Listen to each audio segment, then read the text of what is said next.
안녕하세요. 7월 17일 아침 시작하도록 하겠습니다. 지난주 금요일에 미국 시장은 혼조세로 마감했죠. 미국 시장은 지표가 발표된 후 소비자 물가지수가 이제 둔화가 되는 모습이 나왔고, 그 다음날 발표된 생산자 물가지수, 그것도 역시 둔화가 되는 모습이 있었고요. 이제 개인 소비 지출이 남아있는 상태에서 이제 어닝 시즌이 시작을 합니다. 어느 시즌에서 펩시코라든가 이런 기업들은 실적이 좋았는데, 항상 어느 시즌의 첫 번째 스타트는 이제 은행들이 좀 하거든요. 투자은행들이. 근데 실적이 상당히 개선이 됐어요. 개선이 됐는데도 불구하고 시장이 혼조세로 마감을 합니다. JP모건이 높은 금리로 인한 이자 수입이 증가를 했고요. 시티은행도 예상치 웃도는 실적을 발표했고, 웰스파고도 예상보다 개선된 실적을 발표했는데도 불구하고 JP모건만 올랐고 시티은행하고 웰스파고는 또 하락합니다. 어쨌든 실적 발표가 본격 시작됐다는 것만큼 사실이고, 이런 부분들이 이제 시장에 어떻게 영향을 미칠지 봐야 되겠죠. 아마도 이 은행들은 금리가 높은 금리 때문에 매대 마진이라든가 뭐 이렇게 대출의 금리 뭐 이런 거로 인해서 실적을 많이 쌓잖아요. 근데 이제 경기가 둔화가 되면 금리나 할 수 있다 뭐 이런 생각 때문인지 몰라도 은행주의 실적이 시장에 반영을 거의 못하는 그런 상황이었습니다. 또 지난주 금요일 날에는 크리스토퍼 윌러 연준이사가 이런 얘기도 합니다. 올해 2번 더 금리 인상을 예상할 수 있다, 예상한다, 뭐 이런 식의 발언을 합니다. 그것도 이제 0.25 베이비 스텝을 2번 한다. 그래서 7월 달에는 시장에서 거의 의견이 뭐 갈리지가 않아요. 7월 달은 거의 확률이 90%가 넘어가고 있고, 또 한 번은 11월 정도를 예상하고 있는 그런 상황이다, 이렇게 보는데요. 이 크리스토퍼 윌러가 이런 얘기를 합니다. 소비자 물가 지수가 환영할 만하지만 하나의 지표가 추사가 되지는 않는다. 사실 소비자 물가지수가 3%를 했지만 근원 CPI는요 4%예요. 근원 CPI도 2%가 돼야 되거든. 에너지하고 신용보험 제한 근원 CPI도 2%가 돼야 됩니다. 그러니까 사실은 아직도 9%대에서 많이 내려온 게 맞지만 아직도 갈 길은 멀은 거죠. 아직 멀었지만 어쨌든 그래도 목표치에서 많이 벗어나지 않은 거 아니야? 뭐 이런 식으로 시장을 해석한 뭐 부분도 있다, 이렇게 봐야 되겠죠. 7월 미시간 소비자 심리지수가 발표가 됐는데 72.6%로 급등이 됐어요. 그러니까 76.6으로요. 프로가 아니라 6으로 급등을 했어요. 2021년도 9월 이후로 1년 10개월 만에 가장 높다고 하는데요. 이게 또 경기 둔화를 또 예측하는 뭐 그런 것도 좀 있었습니다. 그래서 경기 둔화가 이거로 인해서 뭐 긴축 강화 뭐 이런 생각도 하게 되는 그런 상황도 됐습니다. 어쨌든 시장이 인플레 둔화로 인한 뭐 금리 인하에 대한 기대감도 있고, 그래서 연착륙 가능성도 있지만 또 미시간대 소비자 심리지수 같은 것이 급등하면서 또 이것도 경기에 대한 부분이 더 그러니까 과열이 되는 거 아니야? 그래서 뭐 긴축 강화 뭐 이런 식으로 또 해석을 하는 겁니다. 그래서 양쪽 생각이 다 시장에 번져 있는 상황이 아닌가, 뭐 그런 해석도 한번 해봐야 되겠죠. 그렇지만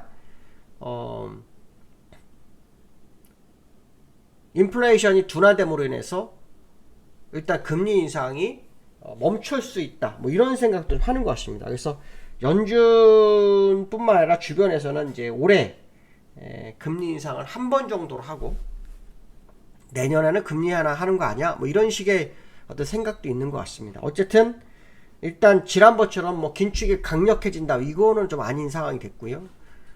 일단 인플레이션이 좀 더 둔화되는지를 확인해야 되는 그런 상황일 것이다, 이렇게 보시면 될 것 같고요. 국채금리는 10년물에 3.82%, 그 다음에 2년물에 4.74%로 조금씩 소폭 상승하는 그런 상황이 연출되고 있다, 이렇게 보시면 될 것 같습니다.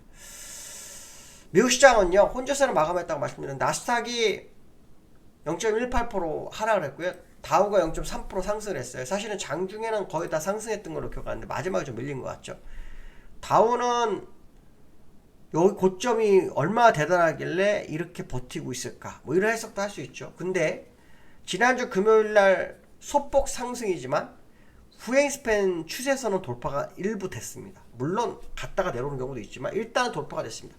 이게 돌파가 어려운 자리에서 돌파가 됐다는 거죠. 돌파가 되면은 지난번 나스닥에서 말씀드린 돌파가 되면 추가 상승 가능성에 대한 언급을 한번 해드렸죠. 반등 가능성이 높을 수 있는 그런 상황이다, 이런 해석을 한번 해볼 수 있죠. 그렇지만 뭐 크게 돌파하지 않았기 때문에 다시 회귀할 수도 있겠죠. 하나 3일 동안 횡보하면서 돌파했기 때문에 의미를 좀 부여해야 되지 않겠냐, 뭐 이런 해석도 한번 해봐야 될 것 같고요. 나스닥은 처음에 0.66% 정도 상승을 했어요. 그랬다가 좀 밀리고 마지막에 거의 다 밀려서 0.18% 하락을 했는데요. 중요한 것은 뭐냐면 후행 추세선 돌파한 후 그 위에서 놀고 있다는 겁니다. 그러니까 이 물론 뭐 목표치가 보이긴 하긴 하지만 어쨌든 상승이 되고 그러고 나는데 어느 정도의 흐름을 보이는 상황이지만 이게 추세를 돌파해놓고 움직이는 상황이라서 어떤 악재가 터져서 내려오지 않는 일단은 고점 부분에서 계속 놀 확률이 조금 시간적으로 있는 상황이 아닌가, 뭐 그런 해석을 한번 해볼 수 있는 기술적 분석이고요. 또 제가 이제 말씀드렸지만 이 실적 시즌에서는 물론 개인 소비 지출이 어떻게 나오느냐에 따라 다를 수 있겠지만 그걸 제외하고 실적으로 과거사를 보면 주가를 크게 흔든 경우가 참 많지가 않았어요. 대부분은 수평 내지는 소폭 상승이 많죠. 왜냐하면 실적의 가이던스라든가 뭐 이런 걸 또 확인도 하겠지만 실적의 예상을 괜히 낮춰서 발표하는 경우가 많거든요. 그러니까 그런 부분들을 감안한다 보면 주가가 그렇게 뭐 악재 같은 거 확 밀어버리기에는 좀 부담스러운 위치에 있고 그런 어떤 시기적인 어닝 시즌이 맞물리는 그런 상황이 아닌가, 뭐 이런 해석도 한번 해볼 수 있을 것 같다, 이렇게 말씀드릴 수 있고요. 그 다음에 두 번째로는 원달러가 5개월 만에 1260원대가 됐습니다. 그 환율이 아시겠지만 이제 이 미국에서 그 인플레이션 소비자 물가시가 둔화가 되면서 이 환율에 영향을 지대하게 미치고 있는 상황이거든요.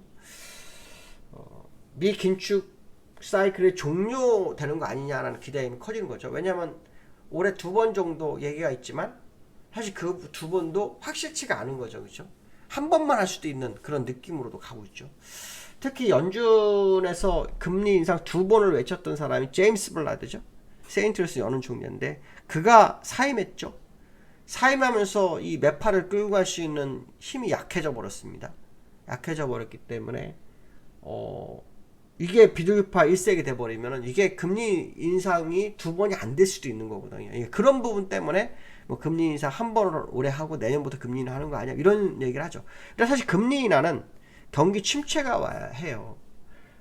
금리 긴축이 어느 정도 종료 사이클이 됐다, 뭐 이런 분위기에서 금리 원달러가 더 이상 올라가지 않은 건 사실이지만 금리 인하 하지 않으면 원달러가 내려오는 것도 한계가 있다는 거죠.